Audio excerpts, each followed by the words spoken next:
বন্ধুরা, আজ এমন এক মন্দির সম্পর্কে জানাতে চলেছি যা অন্যান্য মন্দিরের থেকে সম্পূর্ণ ভিন্ন এক মন্দির, যা চমকে দেবে আমার সকল শ্রোতা বন্ধুদের। বেশি কথা না বাড়িয়ে সোজা চলে যাব মূল ভিডিওতে। এবং ভিডিওটি শুরু করার আগেই বলে রাখি, আমাদের আজকের এই ভিডিওটি যদি আপনাদের ভালো লেগে থাকে তাহলে লাইক, কমেন্ট ও আপনজনদের সঙ্গে শেয়ার করতে ভুলবেন না যেন। আর আপনি যদি আমাদের চ্যানেলের নতুন শ্রোতা হয়ে থাকেন, সর্বপ্রথম চ্যানেলটি সাবস্ক্রাইব করে উপরে থাকা অল নোটিফিকেশন বেলটি অন করে যাবেন। আর মনে রাখবেন, আপনাদের থেকে পাওয়া এমন ছোট ছোট ভালোবাসা আমাদের নতুন নতুন ভিডিও বানাতে অনেক বেশি উৎসাহ দিয়ে থাকে। তাহলে চলুন আজকের ভিডিও শুরু করা যাক। আজ আমরা কথা বলবো শ্রী মল্লিকার্জুন মন্দির সম্পর্কে, যা অন্ধ্রপ্রদেশে অবস্থিত, যেখানে ঢাকা পড়ে রয়েছে বেশ কিছু অসাধারণ রহস্য। শ্রী শৈলম নামক একটি পর্বতের উপর অবস্থিত এই মল্লিকার্জুন মন্দিরটি অন্ধ্রপ্রদেশের নল্লামল্লা নামক একটি জেলায় রয়েছে সেই পর্বত, যেখানে স্বয়ং মহাদেব মল্লিকার্জুন রূপে অবস্থান করছেন। হিন্দু শাস্ত্র অনুযায়ী 12টি জ্যোতির্লিঙ্গের মধ্যে একটি হল মল্লিকার্জুন মন্দির। 12টি জ্যোতির্লিঙ্গের মধ্যে দ্বিতীয় স্থান অধিকার করে রেখেছে মল্লিকার্জুন মন্দির। মাতা পার্বতীর আরেকটি নাম হল দেবী মল্লিকা। অপরদিকে অর্জুন বলা হয়ে থাকে দেবাদিদেব মহাদেবকে।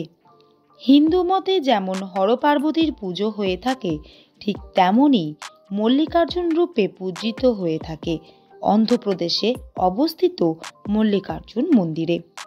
মান্যতা আছে, এই মন্দিরে আসা সকল ভক্তের মনস্কামনা পূরণ করেন মহাদেব। পুরাণ কথায় এই মন্দির সম্পর্কে যে প্রথার কথা বলা হয়েছে তা হল, মহাদেব ও পার্বতী দুই পুত্র নিজেদের বিবাহ নিয়ে তর্কে জড়িয়ে পড়ে। পুত্র কার্তিক ভগবান গণেশ তার বিবাহ কার আগে হবে এই নিয়ে তর্ক করতে থাকে।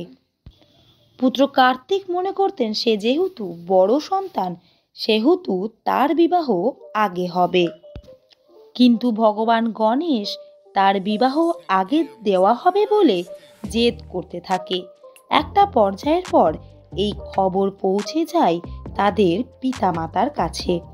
তৎক্ষণাৎ তারা তর্ক বিতর্ক বন্ধ করতে চলে যায় সেই স্থানে এবং সেই সমস্যার সমাধান করতে তারা একটি শর্ত দিয়ে বসে।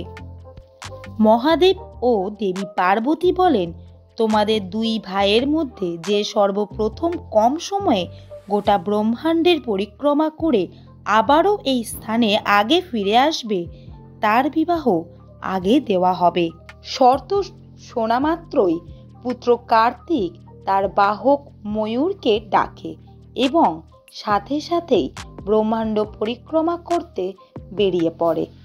এদিকে পুত্র গণেশ দেখে কার্তিকের বাহক ময়ূর দ্রুত ঘুরে আসতে সক্ষম, কিন্তু এদিকে মূষকরাজ ছোট্ট একটি প্রাণী, তার পক্ষে এত দ্রুত পরিক্রমা শেষ করার এবং আবারও এই স্থানে ফিরে আসার সম্ভব কোনো মতেই নেই। প্রভু গণেশ হলেন এমনিতেই বুদ্ধির প্রতীক, সে আমরা সকলেই জানি। সেই মুহূর্তেই একটি বুদ্ধি এঁটে ফেলেন প্রভু গণেশ এবং প্রভু গণেশ খালি পায়ে মহাদেব ও মাতা পার্বতীর পরিক্রমা শুরু করেন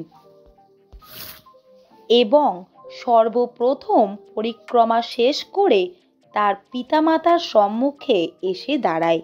কারণ প্রভু গণেশ ভালো করেই জানতেন সন্তানের জন্য তার পিতামাতাই হলেন গোটা জগৎ সংসার, এবং তার পরিকল্পনায় সত্য প্রমাণিত হয় এবং প্রভু গণেশ শর্ত জিতে যান এবং শর্ত অনুযায়ী প্রভু গণেশের বিবাহ করিয়ে দেওয়া হয় দক্ষ প্রজাপতির কন্যাদের সাথে।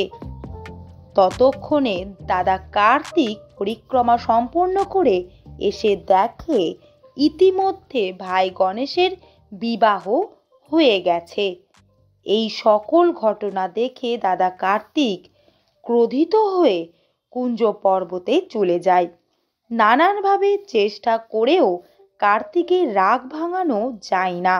শেষমেশ দেবী পার্বতী মল্লিকা রূপে এবং মহাদেব জ্যোতির্লিঙ্গের রূপে একত্রে সেই পর্বতের চূড়ায় প্রকট হন জ্যেষ্ঠ পুত্র কার্তিকের রাগ ভাঙাতে।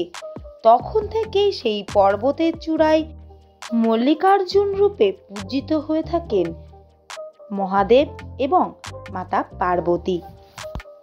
পরবর্তীতে সেখানে মন্দির নির্মাণ করা হয় এবং সেই থেকে এই অবধি আজও সেই রীতিনীতি মেনেই মল্লিকার্জুন রূপে পূজিত হচ্ছেন মাতা পার্বতী এবং মহাদেব।